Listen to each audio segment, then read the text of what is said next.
Shalom, ens trobem a dues parashiot molt importants de la Torà, especials, significatives, destacades i que contrasten molt. Una és la parashà de l'exili, que és la parashà de Hukat, la parashà de la coneguda cerimònia de la vaca vermella, i l'altra parashà és Balak, la de les malediccions, les preteses malediccions del bruixot Bilam en direcció al poble jueu, al poble d'Israel.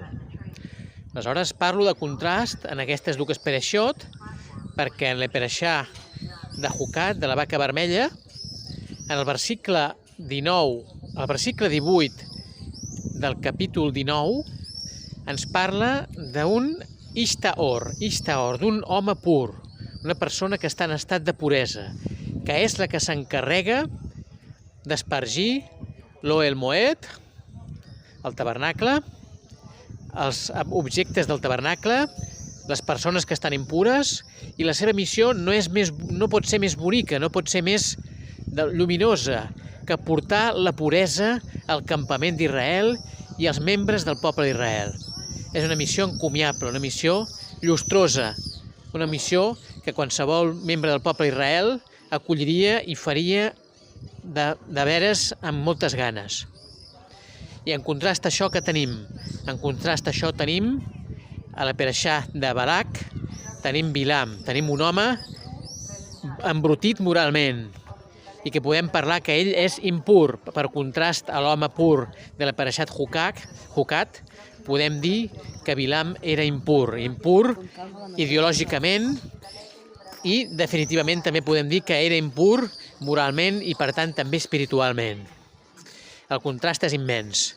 Una dada interessant. Tenim a Levític també 19:18, en contrast a Bamidbar 19:18, que parla de l'home pur. Levític 19:18 parla d'estimar el teu proïsme com a tu mateix. I què fa, si no això mateix, l'home pur quan espargeix l'aigua de les cendres a tot el poble? Un acte d'amor al poble. I en contrast a això tenim Bilam, que intentant maleir el poble jueu fa un acte abjecte, un acte negatiu a totes llums, un acte buscant un lucre execrable, i per tant el contrast, com dic, és un contrast terrible, un contrast immens, i nosaltres està clar que hem de procurar imitar l'home pur, i aquest és l'objectiu que nosaltres hem de tenir a la nostra vida. Imitar a la persona que estima el poble jueu, imitar la persona que vol fer les bones accions i fugir sempre aquest paper destructiu propi de Bilam.